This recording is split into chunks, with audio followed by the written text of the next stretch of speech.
الحمد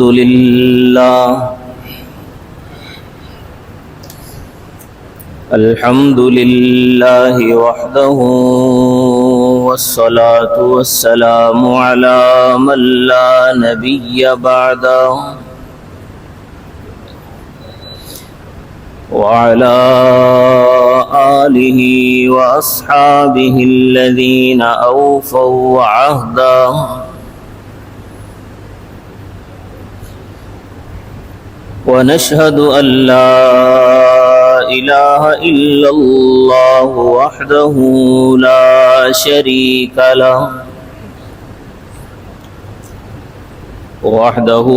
شريك له في الخلق والأمر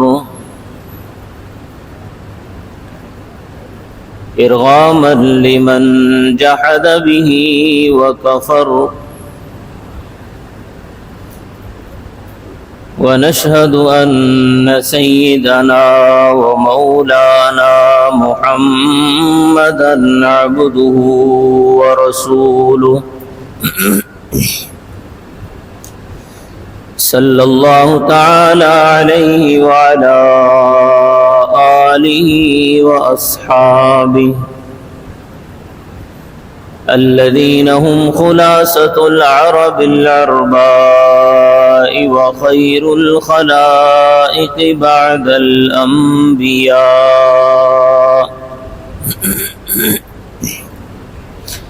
وهم كالنجوم في السماء للاهتداء والاقتداء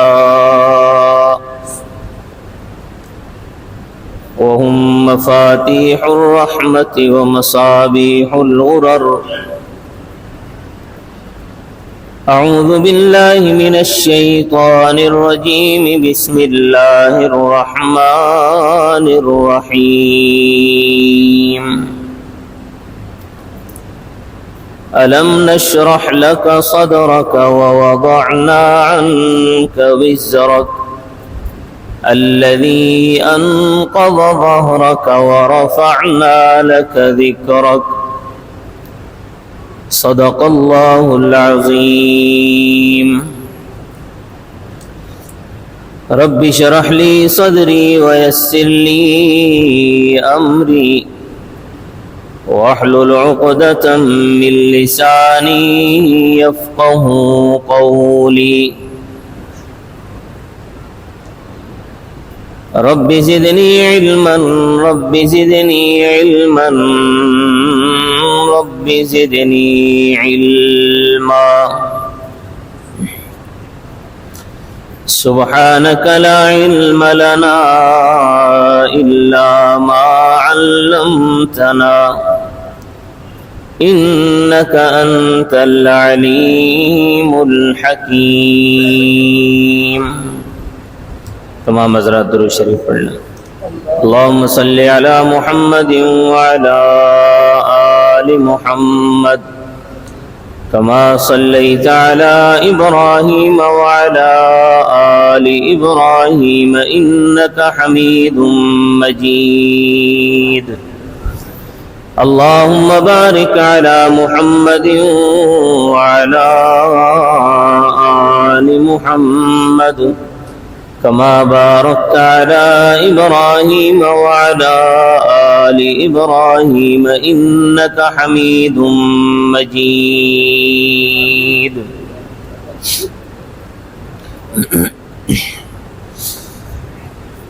معزز سامعین گرامی قدر، میں نے جو آیات کریمہ آپ حضرات کے سامنے تلاوت کی ہیں، ان آیات میں اللہ تبارک و تعالی نے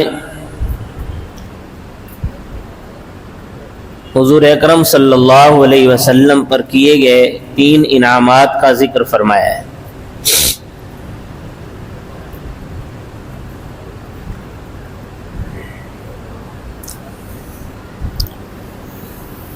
یہ 3 انعامات اللہ تبارک و تعالی نے حضور اکرم صلی اللہ علیہ وسلم کو بن مانگے عطا فرمائے ہیں۔ جیسے کوئی استاد اپنے شاگرد کی لیاقت کو دیکھتے ہوئے بن مانگے کچھ دے دیتا ہے، والد اپنے بیٹے کو بن مانگے کچھ نہ کچھ دے دیتا ہے، ان کی قابلیت کو دیکھتے ہوئے۔ اسی طرح اللہ تبارک و تعالی نے حضور اکرم صلی اللہ علیہ وسلم کو یہ 3 نعمتیں، یہ 3 انعامات بن مانگے عطا فرمائے ہیں۔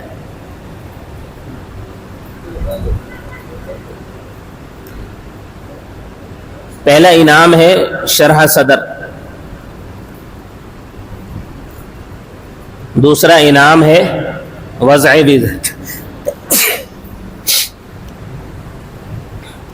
وزر، وضع وزر آپ پر جو بوجھ تھا اس کو ہٹا دینا، اور تیسرا انعام ہے رفع ذکر، کہ آپ کے ذکر کو بلند کر دیا۔ یہ 3 انعامات اللہ نے عطا فرمائے ہیں اور بن مانگے عطا فرمائے ہیں۔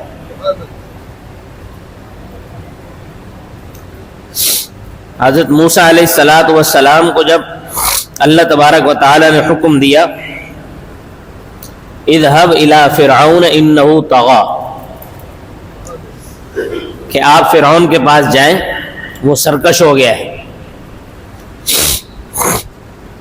تو حضرت موسیٰ علیہ السلام نے اللہ تبارک و تعالی سے 5 چیزیں مانگی۔ پہلی چیز مانگی، فرمایا رب اشرح لی صدری، کہ اے اللہ میرا سینہ کھول دے، میرا شرح صدر فرما دے، ویسر لی امری، مجھ پر میرا کام آسان کر دے، واحلل عقدۃ من لسانی، میری زبان کی گرہ کھول دے، یفقہوا قولی، اور میری بات یعنی میرے کلام کو واضح کر دے، ایسا واضح کر دے کہ میں جب بات کروں تو وہ دلوں میں اتر جائے، یعنی مجھے فصاحت عطا فرما دے۔ وَاجْعَلْ لِي وَزِيرًا مِّنْ أَهْلِي، میرے گھر والوں میں سے میرا ایک ساتھی بنا دے، ہارون اخی، میرے بھائی ہارون کو میرا دست نگر بنا دے۔ یہ 5 چیزیں حضرت موسیٰ علیہ السلام نے اللہ سے مانگی۔ اللہ تبارک و تعالی نے یہ 5 دعائیں حضرت موسیٰ علیہ السلام کی قبول فرما لی،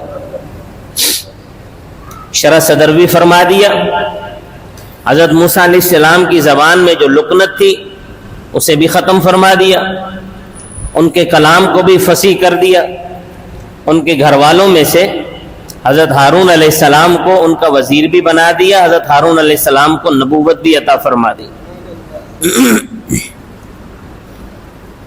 حضرت موسیٰ علیہ السلام نے مانگ کر یہ انعامات لیے، جبکہ ہمارے آقا و مولا حضور اکرم صلی اللہ علیہ وسلم کو اللہ تبارک و تعالی نے بن مانگے عطا فرمائے۔ اللہ نے فرمایا الم نشرح لک صدرک، کیا ہم نے آپ کا شرح صدر نہیں کیا؟ شرح صدر، آپ کا سینہ کھول دیا ان تمام علوم کے لیے جو علوم اللہ نے نازل فرمانے تھے۔ شرح صدر کی کئی تفسیریں علماء نے کی ہیں، کئی تفسیریں کی ہیں۔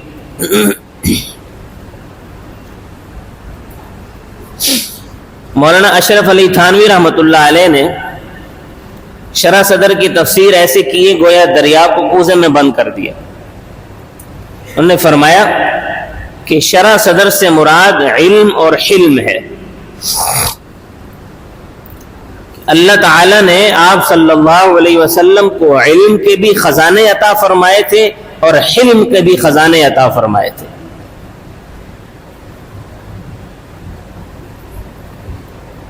علم کے خزانے عطا فرمائے کہ دنیا جہان کے وہ تمام علوم جو آپ کی نبوت کے شایان شان تھے وہ سارے عطا فرما دیے، جن میں نبوت کے علوم، شریعت کے علوم، طریقت کے علوم، عبادت کے علوم، ریاضت کے علوم، صحابہ کرام کی تربیت کے علوم، ازواج مطہرات کی حیات طیبہ کے علوم، اتنے علوم ہیں کہ انسان ان کا نام تک نہیں جانتا۔ وہ سارے کے سارے علوم اللہ تبارک و تعالی نے حضور اکرم صلی اللہ علیہ وسلم کے سینے میں محفوظ فرما دیے تھے۔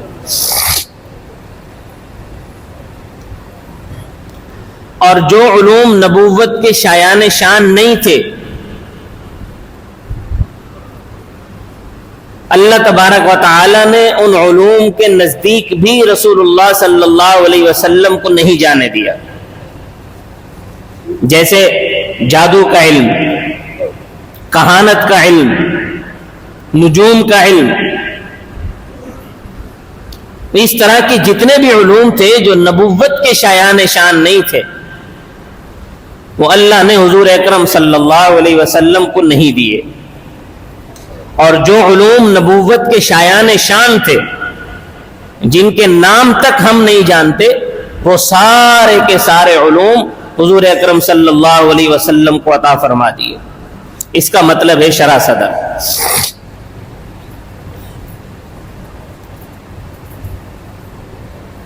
دوسری چیز ہے حلم کے خزانے۔ آپ صلی اللہ علیہ وسلم کو حلم کے خزانے بھی عطا فرمائے گئے۔ حلم نبوی کے دو واقعات بیان کروں گا۔ پہلا واقعہ یہ ہے کہ جب حضور اکرم صلی اللہ علیہ وسلم طائف میں تشریف لے گئے وہاں کے لوگوں کو دین کی دعوت دینے کے لیے، تو طائف کے جو سرداران تھے انہوں نے حضور اکرم صلی اللہ علیہ وسلم کے پیچھے لڑکوں کو اور غلاموں کو لگا دیا۔ وہ آپ صلی اللہ علیہ وسلم کا مذاق اڑاتے تھے، آپ کو پتھر مارتے تھے۔ آپ صلی اللہ علیہ وسلم ان پتھروں کی بارش سے بے ہوش ہو گئے، آپ کے جسم سے خون نکلنے لگ گیا، اتنا خون نکلا کہ آپ نے جو جوتے پہنے ہوئے تھے وہ خون سے تر بتر ہو گئے۔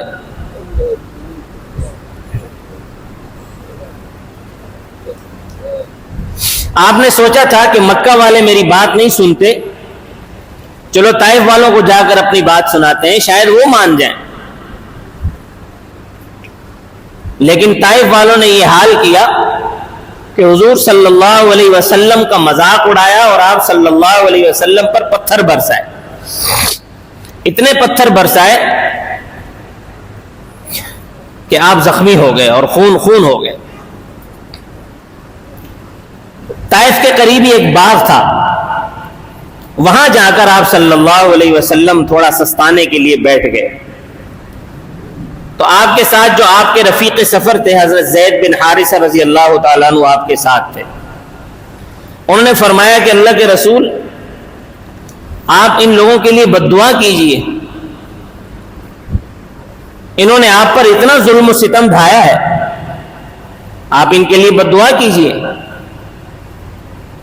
تو آپ صلی اللہ علیہ وسلم نے ایک تاریخی جملہ ارشاد فرمایا کہ زید، یہ لوگ آج میری بات نہیں سن رہے، اگر میں ان کے لیے بد دعا کر دوں تو یہ سارے کے سارے تباہ ہو جائیں گے، اور اگر یہ زندہ رہیں گے ہو سکتا ہے ان کی اولادیں مسلمان ہو جائیں اور وہ دین کو پھیلانے کا ذریعہ بن جائے۔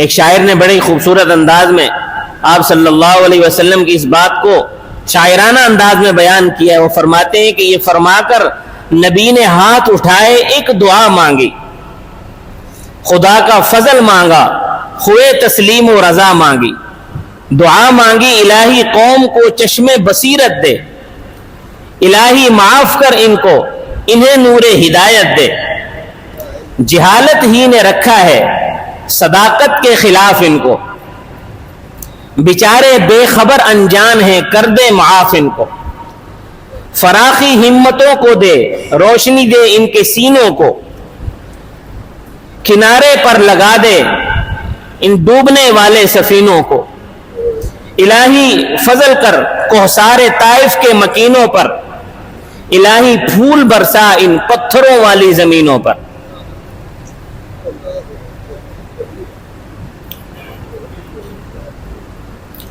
آپ صلی اللہ علیہ وسلم نے طائف والوں کے لیے بد دعا نہیں فرمائی۔ یہ حلم نبوی کا ایک واقعہ ہے۔ حلم نبوی کا دوسرا واقعہ کہ جب آپ صلی اللہ علیہ وسلم مکہ فتح کر کے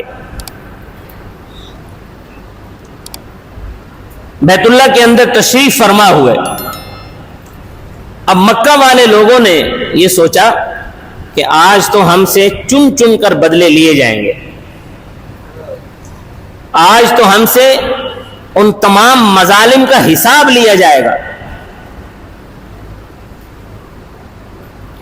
لیکن آپ صلی اللہ علیہ وسلم نے سب کچھ بھلاتے ہوئے فرمایا کہ لوگوں، تمہیں پتہ ہے کہ آج تم لوگوں کے ساتھ کیا ہونے والا ہے، آج تمہارا انجام کیا ہوگا؟ وہ لوگ کانپ گئے، انہیں اپنا ماضی یاد آنے لگ گیا۔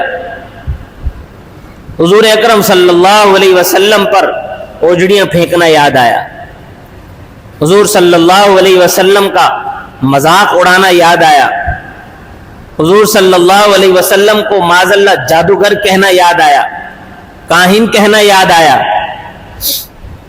حضور اکرم صلی اللہ علیہ وسلم کی باتوں کو جھٹلانا یاد آیا، حضور اکرم صلی اللہ علیہ وسلم پر ظلم و ستم یاد آیا، مارنا پیٹنا یاد آیا، ہر جگہ ہر وقت کی مخالفت یاد آئی۔ تو یہ لوگ کانپ گئے کہ آج پتہ نہیں ہمارے ساتھ کیا ہوگا۔ لیکن حضور اکرم صلی اللہ علیہ وسلم نے فرمایا کہ اے لوگوں، میں آج تم سے وہی بات کہتا ہوں جو حضرت یوسف علیہ السلام نے اپنے بھائیوں سے کہی تھی، لا تثریب علیکم اليوم فانتم الطلقاء، آج تم پر کوئی گناہ نہیں ہے، تم سے کوئی بدلہ نہیں لیا جائے گا، آج میں تم سب کو معاف کرتا ہوں، تم سب آزاد ہو۔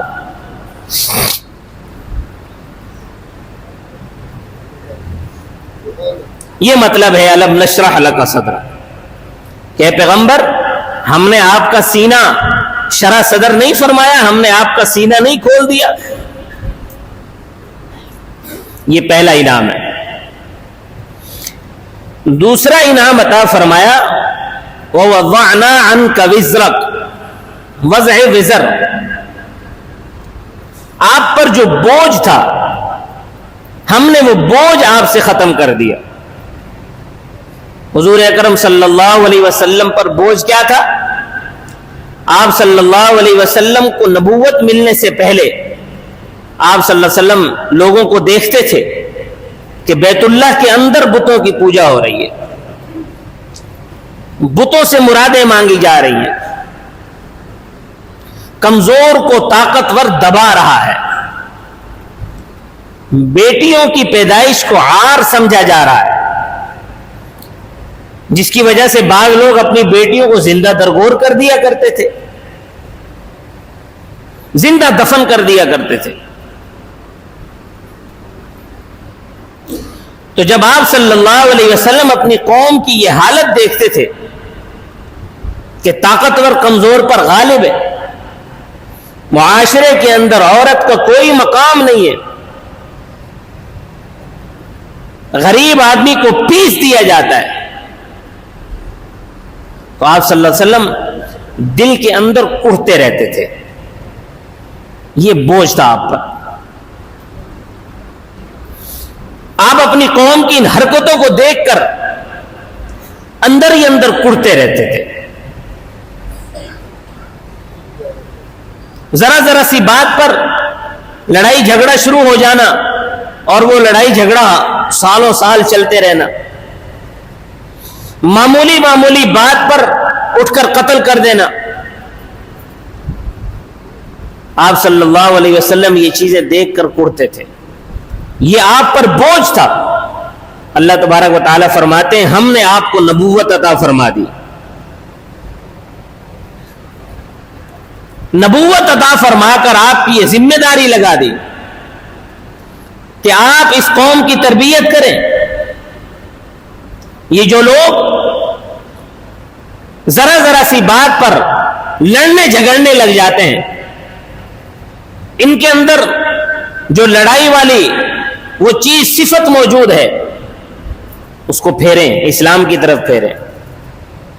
حضور اکرم صلی اللہ علیہ وسلم نے صحابہ کرام کی جب تربیت کی، ان لوگوں کی اپنی قوم کی تربیت کی، تو وہ لوگ جو آپس میں ایک دوسرے کے ذرا ذرا سی بات پر ایسے دشمن بن جاتے تھے کہ کئی لوگ قتل ہو جاتے تھے، اور یہ دشمنیاں سالہ سال تک چلتی رہتی تھی۔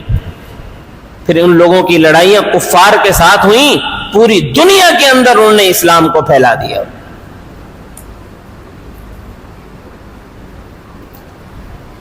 یہ لوگ جو اپنی بیٹیوں کو زندہ دفن کر دیا کرتے تھے، بیٹیوں کو باعث عار سمجھتے تھے، اللہ تبارک و تعالی نے آپ صلی اللہ علیہ وسلم کو نبوت عطا فرما کر فرمایا کہ ان کو سمجھاؤ کہ بیٹی کا کیا مقام ہے۔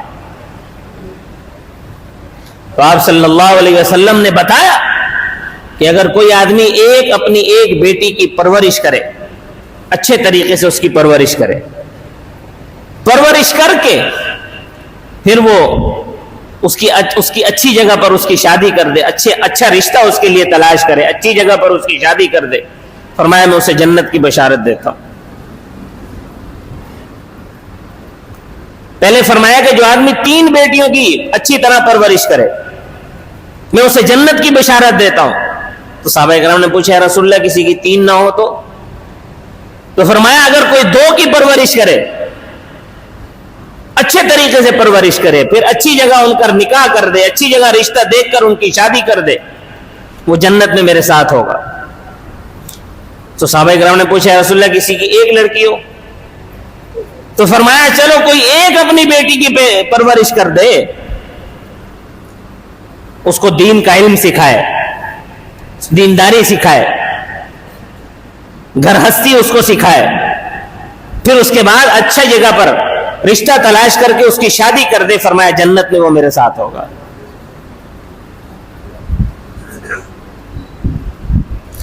نبی اکرم صلی اللہ علیہ وسلم نے پھر ایسی تربیت کی، کیونکہ عورت کا اسلام سے پہلے کوئی مقام نہیں تھا۔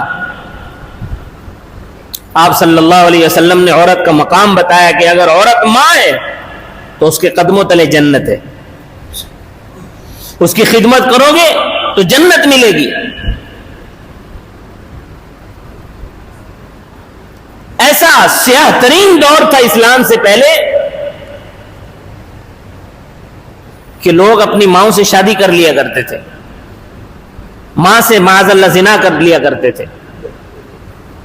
ماں کا مقام بتایا رسول اللہ صلی اللہ علیہ وسلم نے کہ اگر عورت ماں ہے تو اس کے قدموں تلے جنت ہے۔ عورت اگر بیٹی ہے تو اس کی پرورش کرو، اچھی جگہ اس کا رشتہ کرو، اس کی شادی کر دو، جنت میں میرے ساتھ ہوگے۔ عورت اگر بہن ہے تو اس کا مقام ماں کے برابر ہے۔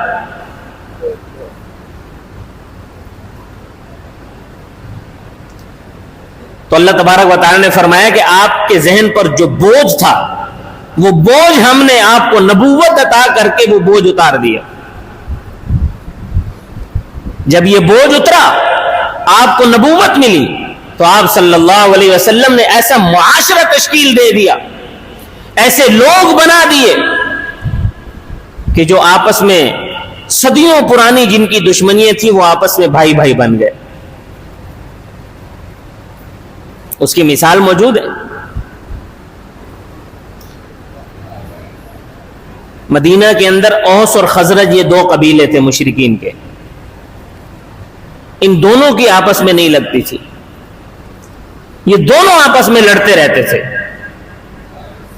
اور ان کی لڑائی سے مدینہ کے یہودی فائدہ اٹھاتے تھے۔ اور یہودی ان کو کہتے تھے کہ آخری نبی آنے والے ہیں، ہم ان پر ایمان لائیں گے اور تم لوگوں پر حکومت کریں گے۔ جب آخری نبی تشریف لے آئے تو اوس و خزرج نے اسلام لانے میں پہل کر دی۔ تو یہ اوس و خزرج دو قبیلے جن کی ہزاروں سال پرانی لڑائیاں چل رہی تھی، جب اسلام قبول کر لیا تو دونوں قبیلوں کے لوگ اکٹھے بیٹھ کر کھانا کھاتے تھے۔ مسلمان ہو جانے کے بعد یہودیوں نے ان میں لڑائی ڈلوانے کی بڑی کوشش کی، اور ایک مرتبہ یہ لڑ بھی پڑے، لیکن اللہ تبارک و تعالی نے تنبیہ فرما دی دوبارہ پھر کبھی نہ لڑے۔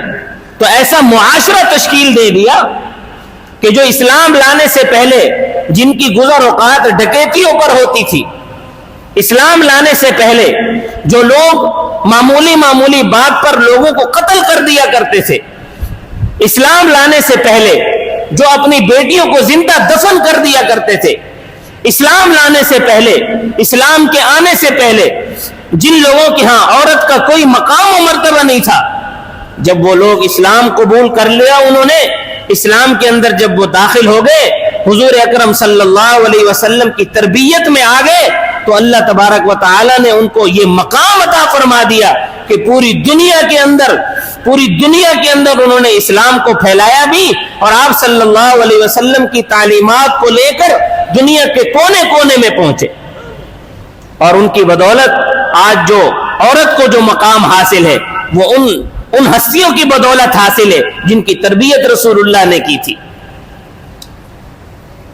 آج جو اگر کسی دو افراد کے درمیان لڑائی ہو جائے تو چار آدمی ان کی صلح کرانے کے لیے دوڑ پڑتے ہیں، تو یہ جو ماحول بنایا یہ ان صحابہ اکرام نے بنایا جن کی تربیت رسول اللہ صلی اللہ علیہ وسلم نے کی تھی۔ ایسا بہترین معاشرہ تشکیل دے دیا۔ تو اللہ فرماتے ہیں کہ یہ بوجھ آپ پر تھا، ہم نے یہ بوجھ آپ سے اتار دیا۔ تیسرا انعام عطا فرمایا وَرَفَعْنَا لَكَ ذِكْرَكَ، ہم نے آپ کا نام بلند کر دیا۔ آپ صلی اللہ علیہ وسلم کا نام کیسے بلند کر دیا کہ آپ دیکھیں کہ جہاں پر بھی اللہ کا نام لیا جاتا ہے وہاں محمد کا نام بھی لازمی لیا جاتا ہے، اللہ نے لازم کر دیا ہے۔ آپ دیکھیں اذان، اگر مؤذن صاحب اذان دیں، اللہ اکبر اللہ اکبر اللہ اکبر اللہ اکبر، اشہد ان لا الہ الا اللہ اشہد ان لا الہ الا اللہ، حی علی الصلاۃ حی علی الصلاۃ، ہو گئی اذان؟ آپ کہیں گے اذان تو نہیں ہوئی، کیوں؟ کہ اللہ کا نام تو لیا ہے، محمد کا نام نہیں لیا، اشہد ان محمد رسول اللہ چھوڑ دیا۔ اب وہ کہے اشہد ان لا الہ الا اللہ اشہد ان لا الہ الا اللہ اشہد ان محمد رسول اللہ اشہد ان محمد رسول اللہ، اب آپ کہیں گے اب اذان مکمل ہو گئی۔ ایک آدمی ساری زندگی لا الہ الا اللہ لا الہ الا اللہ لا الہ الا اللہ پڑھتا رہے، مسلمان ہو جائے گا؟ جب تک محمد الرسول اللہ نہیں پڑھے گا مسلمان نہیں ہو سکتا۔ مکبر تکبیر کہے، نماز کے لیے تکبیر کہنا شروع کرے اور کہے اللہ اکبر اللہ اکبر اللہ اکبر اللہ اکبر، اشہد ان لا الہ الا اللہ اشہد ان لا الہ الا اللہ، حی علی الصلاۃ حی علی الصلاۃ، تکبیر ہو گئی؟ کیوں نہیں ہوئی؟ اس لیے کہ اللہ کا نام تو لیا ہے، محمد کا نام نہیں لیا۔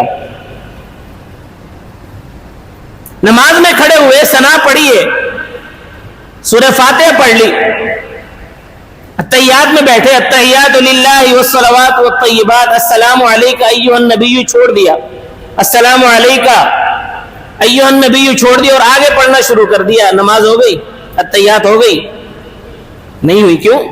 کہ نبی علیہ السلام پر سلام نہیں بھیجا۔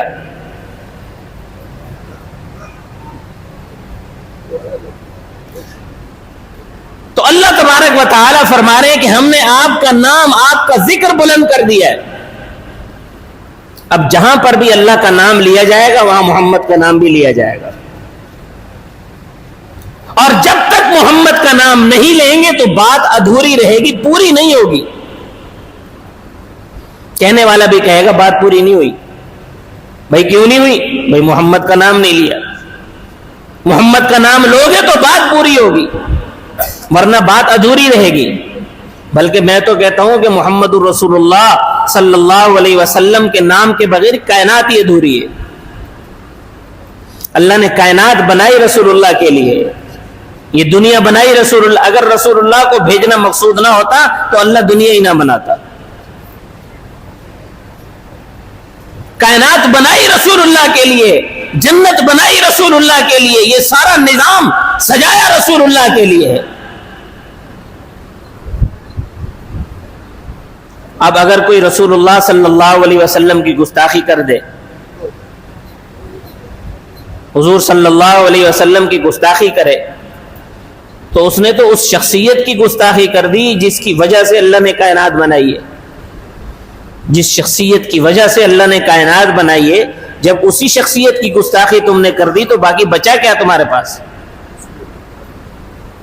پھر تو اس کائنات میں رہنے کے حقدار نہیں ہے. اور یہ ذکر ہم نے نہیں بلند کیا, اللہ نے بلند کیا. اللہ فرماتے ہیں وَرَفَعْنَا لَكَ ذِكْرَكَ, ہم نے آپ کا ذکر بلند کر دیا, آپ کا نام بلند کر دیا. اب جہاں پر بھی اللہ کا نام لیا جائے گا تو رسول اللہ کا نام لینا پڑے گا. اگر رسول اللہ کا نام نہیں لیں گے تو بات ادھوری رہے گی. اللہ تبارک و تعالی مجھے اور آپ کو عمل کی توفیق عطا فرمائے. وما علینا الا البلاغ المبین.